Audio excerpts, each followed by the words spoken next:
Thank you, Mr. Speaker, and it's a pleasure, it's a privilege to stand and to speak to this bill put forward by my friend in the Progressive Conservative Party from Whitby, Oshawa.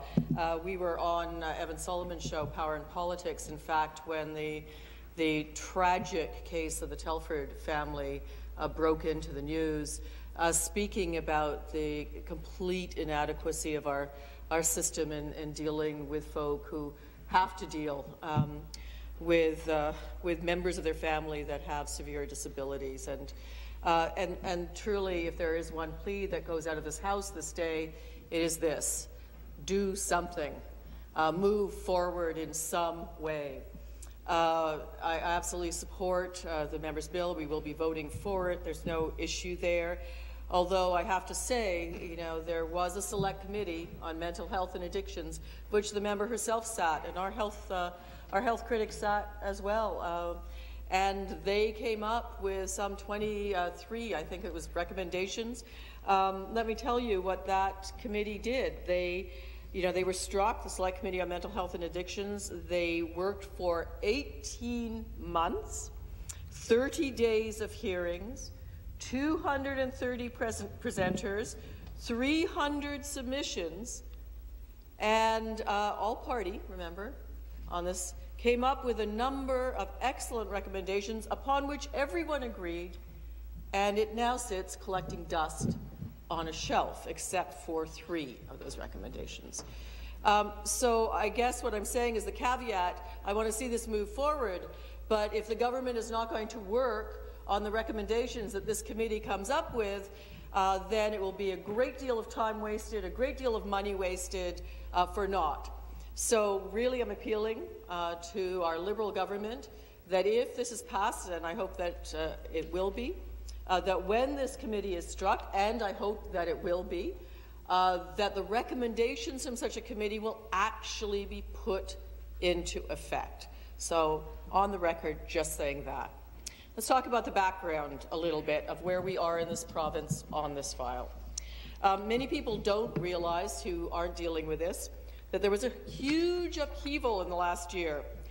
Special Services at Home, a program that used to provide service to children and adults, as of April 2012, only provides services to children. So hence, there's a massive wait list at the transition point. 8,500 children on the wait list versus the 13,000 receiving service. Currently, almost 14,000 adults with developmental disabilities are receiving care under the SSAH, with 300 on the wait list. Passport, very familiar with that, a program for adults that transfers funding directly to them or their families, currently serves around 4,000, but there are more than 4,500 families on the wait list. You would have to double the capacity just to eliminate the wait list.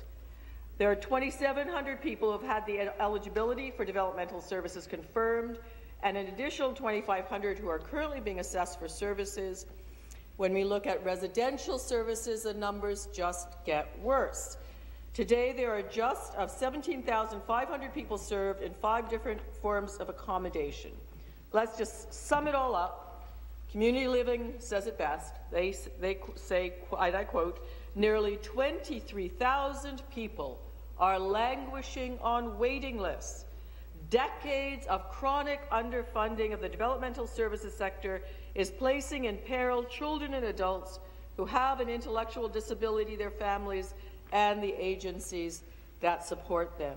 23,000. That's black. That's sad. Those are real lives.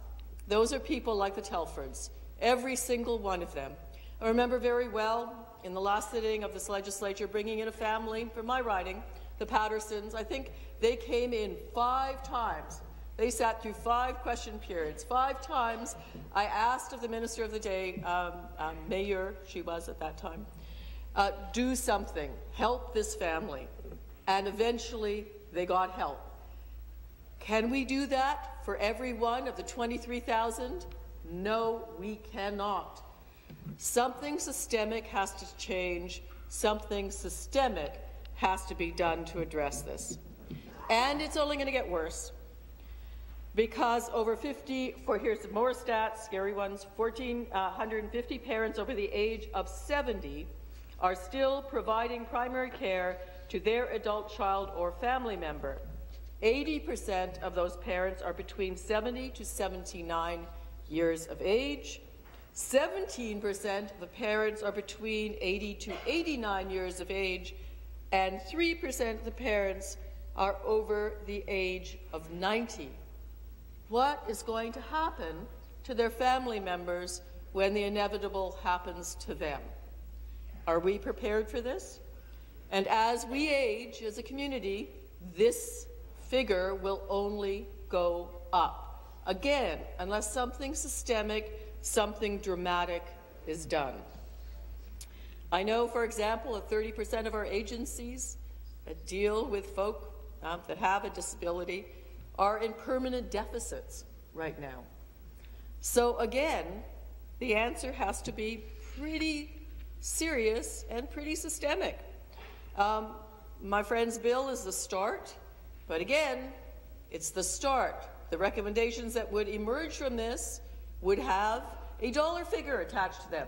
One hopes, one suspects, one can predict. Will this government have the backbone to step up to the plate and do what's necessary? We were talking about the workers and the programs that train the workers.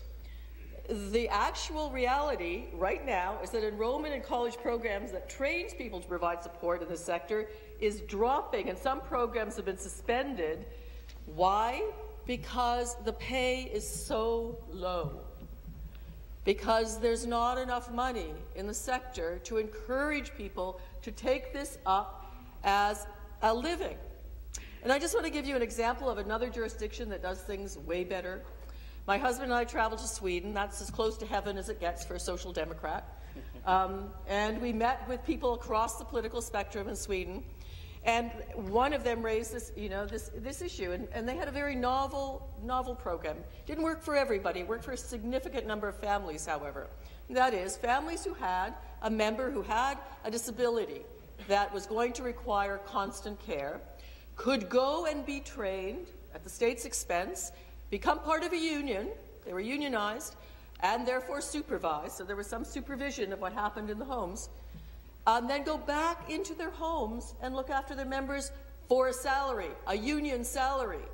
And they said it was cheaper than institutionalization.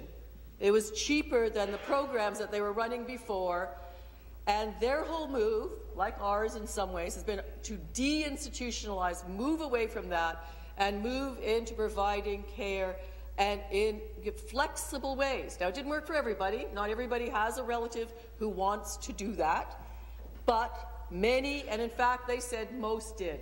Most did. And it's still less expensive, and one could argue more humane. And they did not have these kind of figures. They didn't have these kinds of waiting lists. They were dealing. Sweden, a community smaller than Ontario, 9 million people, can afford to do that. We can too. I point to why we should do it. Union Convention on the Rights of Persons with Disability.